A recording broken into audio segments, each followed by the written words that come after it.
Pathophysiology को हिंदी में समझाता है। एडिमा का मतलब है शरीर के ऊतकों टिश्यूज में अतिरिक्त तरल पदार्थ का जमा होना जिससे सूजन आ जाती है। ये फ्लोचार्ट दो मुख्य रास्तों से एडिमा की व्याख्या करता है। 1. दिल की विफलता हार्ट फेलियर के कारण एडिमा। दिल की विफलता हार्ट फेलियर, जब दिल कुशलता से रक्त को पंप नहीं कर पाता। परिणाम कैपिलरी हाइड्रोस्टैटिक दबाव कैपिलरी हाइड्रोस्टैटिक प्रेशर में वृद्धि।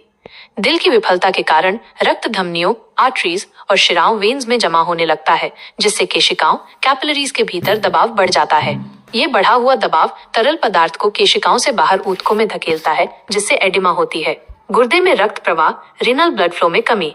दिल की कमजोर पंपिंग से गुर्दों तक पहुंचने वाले रक्त की मात्रा कम हो जाती है। रेनिन एंजियोटेंसिन प्रणाली रेनिन एंजियोटेंसिन सिस्टम का सक्रियण।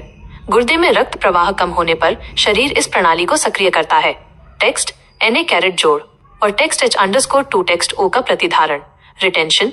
इस प्रणाली के सक्रिय होने से शरीर सोडियम और पानी वाटर को बनाए रखता है। रक्त की मात्रा ब्लड वॉल्यूम में वृद्धि।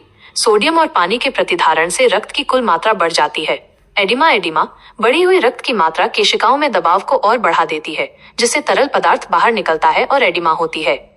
2.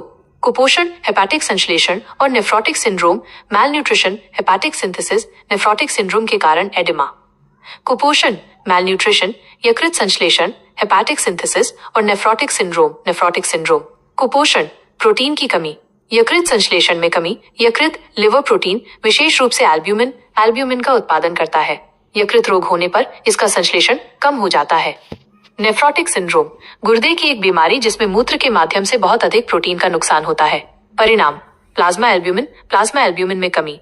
इन सभी स्थितियों में रक्त में एल्ब्यूमिन की मात्रा कम हो जाती है। एल्ब्यूमिन एक महत्वपूर्ण प्रोटीन है जो रक्त वाहिकाओं के भीतर तरल पदार्थ को बनाए रखने में मदद करता है। प्लाज्मा ऑस्मोटिक दबाव प्लाज्मा ऑस्मोटिक प्रेशर में कमी। एल्ब्यूमिन की कमी से रक्त का ऑस्मोटिक दबाव कम हो जाता है। ये दबाव तरल पदार्थ को रक्त वाहिकाओं के भीतर खींचने में मदद करता है। एडिमा ऑस्मोटिक दबाव कम होने से तरल पदार्थ रक्त वाहिकाओं से बाहर निकलकर ऊतकों में जमा हो जाता है जिससे एडिमा होती है। 3. गुर्दे की विफलता रीनल फेलियर।